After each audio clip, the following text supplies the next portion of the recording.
সাংবাদিক হাসান রানা ভাই কি প্রশ্ন করছেন করেন। আচ্ছা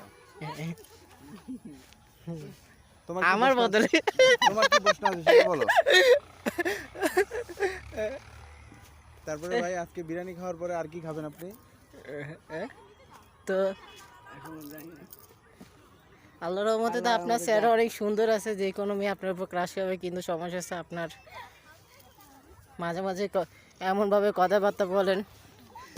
এটা তো প্রশ্ন কর, আরে এটা তো প্রশ্ন কর, আর প্রশ্ন কর, ভিডিও ধরতে হবে আর এই জায়গায় ধর, আর প্রশ্ন কর। আচ্ছা, আপনি ভবিষ্যতে কয়টা বিয়ে করবেন? ভবিষ্যতে তিন চারটা। তো বউয়ের নাম কি মানে কেমন কেমন নামের বউ পেতে চান? সেটা আমি এখন জানি না। মানে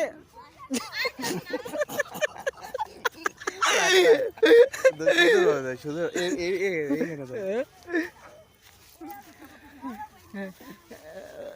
আরে ওফ, তো আপনার যে যে ভাবে করতেছেন মনে আপনার ভবিষ্যতে নায়ক করার ইচ্ছা আছে? হ্যাঁ হ্যাঁ, নায়িকা না, তো নায়িকা হিসেবে আপনি কাকে পেতে চাচ্ছেন ভবিষ্যতে?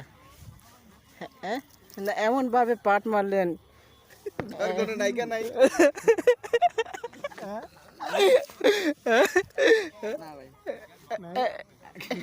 না, এটা এটা হয় না, কারণ আপনার মন বলে একটা, কিন্তু উপরে থেকে কইতাছেন আরেকটা।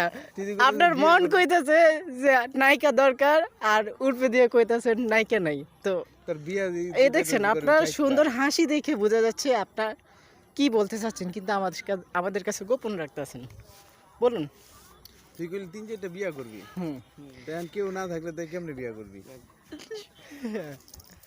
বিয়ে করুন সময় এলে। আর কতদিন সময় লাগবে?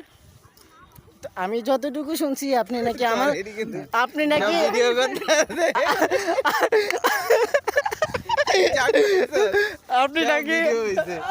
আপনি নাকি আমার সিনিয়র। ওই দিন আপনি আমার সাথে এমন ভাবে বলছেন যে আমি নাকি 27-28 এই জন্য তো বিয়ে করা ফরজ হয়ে গেছে।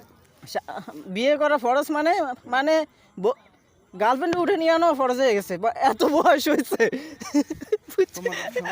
একটা কথা বলতে চাচ্ছি, এই ভাইয়ের জন্য যেভাবে হোক তার জন্য একটা মেয়ে দেখবেন। ওই তো বেচারা তো আস্তে আস্তে বুড়ো হয়ে যাইতেছে, মেয়েও ভালোভাবে খুঁজে পাচ্ছে না। তো আপনারা একটু দয়া করে তার জন্য একটা মেয়ে দেখার ব্যবস্থা করে দিবেন। হ্যাঁ, ওই যেমন হাঁটে, যেমন চলে, যেমন কত ঠিক তেমনই একটা মেয়ে দরকার। হ্যাঁ, যেমন ছেলে বুঝলে মেয়ে বুঝে না, মেয়ে বুঝলে ছেলে বুঝবে না, এরকম একটা মেয়ে একটু আপনি একটু ব্যবস্থা করে দিন। হ্যাঁ, তো আসি, ভালো থাকবেন। আসসালামু আলাইকুম।